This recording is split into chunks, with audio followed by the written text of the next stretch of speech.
Cheating the system, new evidence that President Trump may have obstructed justice, and this in a whole new way. Let me explain. The New York Times reporting that President Trump tried to derail the federal investigation into his former fixer, Michael Cohen. How? By pressuring then acting Attorney General Matt Whitaker to put a Trump supporter and former transition advisor in charge of it. Someone who Trump may have thought would have kept him in the clear. Now, let's be clear, this is an explosive charge, and the president knows it.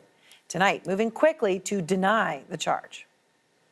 Did you ask Acting Attorney General Matthew Whitaker to change the leadership of the investigation into your former personal attorney, Michael Cohen? No, not at all. I don't know who gave you that. That's more fake news. There's a lot of fake news out there. It was quite a pause there, wasn't it? And then the old fake news excuse. Just to be clear about this, the U.S. attorney that Trump reportedly wanted in charge of the Cohen case is a guy named Jeffrey Berman. He is a Trump supporter. He donated $5,400 to the Trump campaign. He served in the Trump transition. And even over at Fox News, a friend of the president says that if these charges are true, that Trump tried to put Berman in charge of the Cohen investigation, this is bad. Would that be obstruction? Yes. It would be attempted obstruction. Attempted obstruction. According to the Times, there's no evidence that Whitaker actually went through with this because Berman actually had already recused himself from the Cohen investigation. But the thing is, Whitaker knows that being pressured by the President of the United States to put a supporter of his in charge of a criminal case that may involve the president is a huge problem. But under oath, Whitaker denied he had ever been pressured by Trump to interfere with an investigation. Here he is in his own words. At no time has the White House asked for, nor have I provided, any promises or commitments concerning the special counsel's investigation or any other investigation. Tonight, that answer is under scrutiny by House Democrats for possible perjury. Pamela Brown is out front live outside the White House. And Pamela, the president knows this is a huge charge and this would possibly be obstruction in a whole new way. There was that long pause we heard when he was asked about it. And then, of course, he went back to the fake news crutch. He's trying to deny it.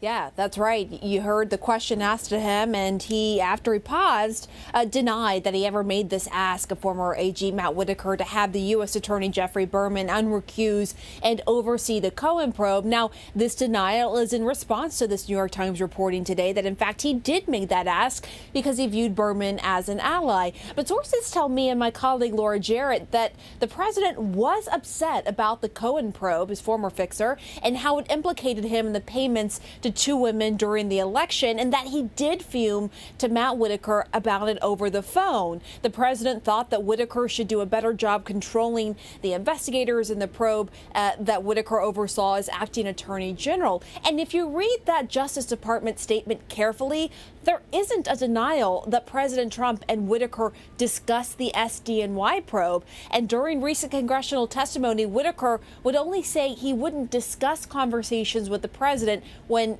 he was asked whether he did speak to him about the SDNY investigation. In contrast, he told the committee he never spoke about the Mueller probe to President Trump. So you look at the comparison, how he answered those two questions about the Mueller probe, saying that he never talked about it with Trump, compared to SDNY, saying he's not going to talk about those conversations. But this latest reporting, Aaron, about Trump fits into this pattern where he believes officials in the Justice Department roles should show loyalty to him and do his bidding. As you'll recall, the president was furious when former AG Jeff Sessions recused himself from the Russia probe, and he never got over it. Aaron? He certainly never did. Of course, is still taking opportunities to take shots at him now that he's gone. Thanks very much, Pamela.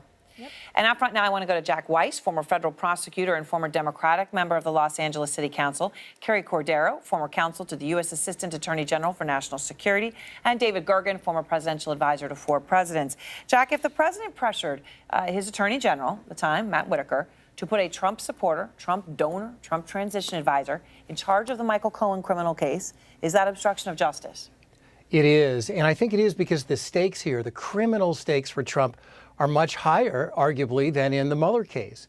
Because here you have Michael Cohen, who knows where all the dirty laundry is, where all the bodies are buried inside Trump Tower, the Trump family, Trump business dealings, every crooked land deal, every bit of money laundering they did for a Russian oligarch who bought a condo in Florida. Everything the Trumps did wrong or may have done wrong before Trump was elected to office, Michael Cohen has been singing about. And that has Trump petrified. That's why, if we believe what the New York Times reported, and I do because my guess is Matthew Whitaker told someone at the Justice Department, hey, Trump asked me to do something about Berman. What do I do? If it's correct, then I think it's potentially devastating for Trump. Potentially devastating, Carrie? It certainly is. I mean, look, in terms of his political exposure, I think it is. It's not clear that he would be charged because Justice Department policy says that he wouldn't actually be charged. But I think this is now the third investigation that has been revealed that he tried to obstruct. The first was the Michael Flynn case when he asked former Director Comey if he could make the case go away. The second was the overall Russia investigation, and we can look to the firing of Director Comey and a whole host of other activities and pressure that the president placed on investigators and Justice Department officials to try to make that investigation go away. And then this would be the third investigation, if the allegations are true, that the president tried to replace the leadership with the goal of making the investigation go away or be limited or be cabined or stay away from any exposure that he might have in it. So, David Gergen, the Times also, reports, as Pamela was talking about, the president's desire for loyalty and his feeling, that everybody around him should be loyal to him. The Times quotes Mr. Whitaker saying, quote, this is the quote from the article, I'm sorry. He privately told associates that part of his role at the Justice Department was to, and here's the quote from Whitaker, jump on a grenade for the president. David, is that the role of the Attorney General? It has never been in the past. At least it certainly hasn't been when the government has conducted itself honestly and with integrity. I think here, Aaron, listen, if the report is correct, and I'm assuming that it probably is correct because it's a very, very thorough piece. It's got 4 names on it from the New York Times. I just don't think they would go with this kind of story unless they were very confident. But still, people have to be brought in and testify under oath. Because what you see happening here with Whitaker and with the president is they may be very carefully parsing what happened. Let's say the president called and said, Matt, would you consider the possibility of Berman? Just explore it and get back to me. The president could say, I never asked. He just simply suggested. I never asked. And we have Whitaker's issued a statement saying he doesn't address the question of whether he was asked or even whether he got a call. He simply says, I was never pressured. It might have been a suggestion, but I was never pressured and I made no commitments. That's what he said now under oath to the House and what he said here publicly. And for most Americans, that kind of call from the President of the United States would look like an ask. Yes, I mean, but this if is you've the got whole, clever lawyers, if you got lawyers who are cleverly saying no, or formulate it this way, he could say, look, I'm telling the truth. He never asked. Carrie, what's the standard here for obstruction? I mean, because I think, as David's saying, yes, we all would know getting a call like that, especially from someone like Donald Trump, I've been on the receiving end of a phone call from him once years ago when he wanted me to come over and do something with The Apprentice taping, the timing of taping, and the guy wouldn't give up, right? I mean, he wanted something and he wanted something. This is the President of the United States we're talking about now. There is no such thing as just a suggestion that isn't pressuring, is there, when it comes to obstruction? Well, the key with obstruction is it is an intent crime. So the prosecutors, if an obstruction case were prosecuted, they'd have to show that the individual had corrupt intent. Again, the president isn't probably going to be charged with obstruction given DOJ policy, but it certainly is something that Congress should look at from the perspective of are now 3 cases that he potentially has tried to obstruct, and those are impeachable offenses. Jack, obviously, we're talking about, right, but he ordered Robert Mueller to be, fired back in 2017, right? There was that, right? There's the possible role in the Jim Comey firing. And he has said before, Jack, that he will get involved if he needs to in these investigations. Here he is.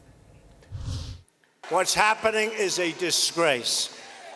And at some point, I wanted to stay out, but at some point, if it doesn't straighten out properly, I want them to do their job. I will get involved.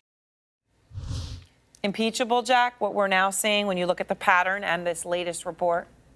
I think it's indictable, and I think once he's out of office, he likely will be indicted for this conduct because the statute of limitations on this runs for another 5 years. Look, he's not a subtle guy, and whatever he said to Matt Whitaker, I would be shocked and amazed if it was subtle. What Congress needs to do now is get to the bottom of it, and when they get to the bottom of it, my suggestion would be this new Congress needs to end the practice of having members ask the questions.